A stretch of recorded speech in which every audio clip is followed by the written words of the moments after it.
அஸ்ஸலாமு அலைக்கும். இப்போ நம்ம பார்க்குறது வந்து நாகூர் தர்கா பக்கத்தில் இருக்கக்கூடிய பீச்சை தான் நம்ம பார்க்குறோம். நாகூர் பீச்சை தான் நம்ம பார்க்குறோம். எதுவாக இருந்தாலும் ஒரு தர்காவை கவர் பண்ணாமல் நான் இருக்க மாட்டேன்.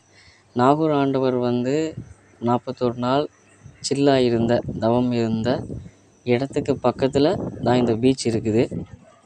சில்லடி தர்காவை கவர் பண்ணல. நாகூர் ஆண்டவர் வந்து மிகப்பெரிய இறைநேசர்ங்கிறது எல்லாருக்குமே தெரியும். இந்த இடத்துல நாகூர் ஆண்டவருடைய கராமத்தும் இருக்குது.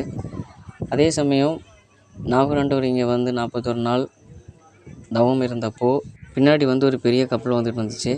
அப்போ தன்னோட தாடியை முடிய சேவை செஞ்சுட்டு இருந்திருக்கிறாரு.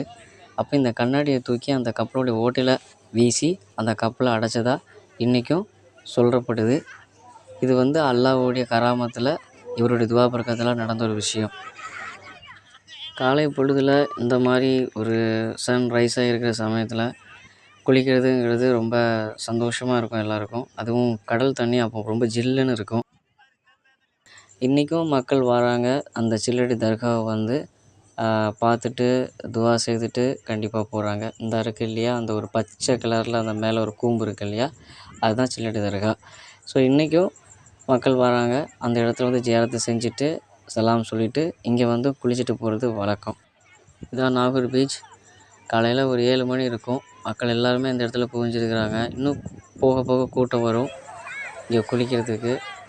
ஸோ அழகாக எல்லாருமே குளிக்கிறதுக்கு கடலில் இறங்கிட்டாங்க. இது ரொம்ப ஆழமான கடல் கிடையாது. கொஞ்சம் தூரம் வரைக்கும் ஆழம் குறைவாக தான் இருக்குது. ஸோ கண்டிப்பாக நாகூர் வந்தீங்க அப்படின்னா கண்டிப்பாக நாகூர் பீச்சுக்கு வாங்க. சில்லடி தர்காவையும் ஜியாரத்து பண்ணிவிட்டு போங்க. அஸ்ஸலாமு அலைக்கும்.